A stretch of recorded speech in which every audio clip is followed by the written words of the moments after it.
आप बहुत सारे ऐसे कार्यक्रमों में जाते हैं, जैसे अभी आप वर्ल्ड पार्लियामेंट ऑफ रिलीजन में भी संबोधन करने वाले हैं, तो अलग अलग जो परंपराएं हैं उस एक तक पहुंचने की, जैसे हम धर्म कहें, मज़हब कहें, ऐसा उसमें अलग अलग बातें पढ़ते हुए अलग अलग संस्कारों के साथ बालक बड़ा होता है। एक ऐसा शिक्षा है जो ये कहेगी कि सब एक हैं, एक कहेगी कि नहीं, अमुक पद्धति से ईश्वर या जो अल्लाह या जिस नाम से संबोधित करें वहाँ तक पहुँचने वाले तो एक हैं, बाकी के अलग हैं। तो ये जो भेद, जिस तरह से शिक्षा की बात आप कर रहे हैं, उसमें ही कहीं जब जुड़ जाता है तो ये जो मैत्री वाला जो भाव आपका है वो कहीं ना कहीं बहुत ऊंचाइयां छुए, इसमें थोड़ा सा कुछ संशय सा लगता है। अभी अशोक जी, आपने वर्ल्ड रिलीजन पार्लियामेंट की चर्चा की। ये सच है कि मैं उसमें जा रहा हूँ। ये वही पार्लियामेंट है जिसमें सन 1893 में स्वामी विवेकानंद जी और उस समय जैन समाज की भी एक शख्सियत, जिन्हें वीरचंद राघव जी गांधी, वीआर जी गांधी के नाम से संबोधित किया, उन्होंने भाग लिया था। और इस बार पार्लियामेंट ऑफ वर्ल्ड रिलीजन में करीब 80 देशों के 10,000 लोग वहाँ पर शिकागो में एकत्रित हो रहे हैं 14 से 18 अगस्त तक।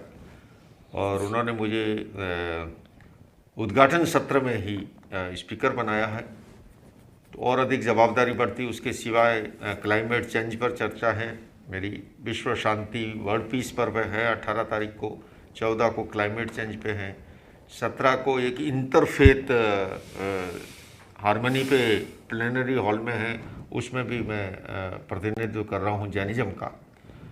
मूल देखिए, जहाँ तक सभी धर्मों की बात है, जितने भी भेद हैं वो हैं मजहब के, संप्रदाय के, उपासना प्रणाली के। धर्म तो है क्षमा, मैत्री, करुणा, प्रेम, भाईचारा, बंधुत्व, उसमें कहाँ खड़े। आपके सामने पानी की गिलास है, मैं देख रहा हूँ। अब आप पानी गिलास से पी लीजिए, आप लोटे से पी लीजिए, आप कटोरी से पी लीजिए, या आप एयरपोर्ट से ऐसे ही हाथ से ले लीजिए, मूल पानी है तो प्यास बुझेगी। धर्म जो है, धर्म है क्षमा, मैत्री, करुणा, प्रेम, भाईचारा। उपासना प्रणालियां अलग अलग हैं, और जितने भी झगड़े या समस्याएं हैं वो संप्रदाय की है, मजहब की है। पहले तो हमें धर्म और संप्रदाय को अलग समझने की जरूरत है जी। वास्तव में लोग कहने को कह देते हैं, पर धर्म हमेशा जोड़ना सिखाता है, तोड़ना नहीं। धर्म के क्षेत्र में हिंसा, घृणा, भय और नफरत को कोई स्थान हो ही नहीं सकता। ये जितने भी झगड़े हैं वो मजहब के हैं, वो संप्रदाय के हैं। एक मान लीजिए फल है, उसका गुदा है, और एक उसका छिलका है सुरक्षा के लिए।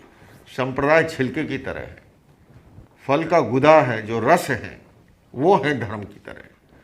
तो इसको अलग से समझने की जरूरत है। और दूसरे में मैं समझता हूँ आज धर्म को भी अध्यात्म से जोड़ने की जरूरत है। धर्म के 3 आयाम हैं, उपासना, नैतिकता और अध्यात्म। मौजूदा युग में केवल उपासना को ही धर्म मान लिया। उपासना भी उपयोगी है, मैं उपासना का विरोधी नहीं हूं, किंतु हमारा दूसरा कदम होना चाहिए जीवन में नैतिक और चारित्रिक मूल्यों का समावेश। और तीसरा इससे भी महत्वपूर्ण है, वो है जीवन में अध्यात्म का अवतरण। और जब अध्यात्म का अवतरण होता है, जब भेद विज्ञान की अनुभूति होती है आत्मा और शरीर के बीच की, तब व्यक्ति स्व और पर के बीच का भेद ही मिट जाता है। कौन किसके साथ जो है गलत करेगा, जब अंतर ही नहीं है। आए तुले पयासु, अपने आत्मा के तुल्य। आपने ठीक कहा, धर्मों में महावीर ने भी मार्गदर्शन दिया, आए तुले पयासु, अपने आत्म तुल्य। हमारी आत्मा सबकी समान है, मनुष्य जाति एक है।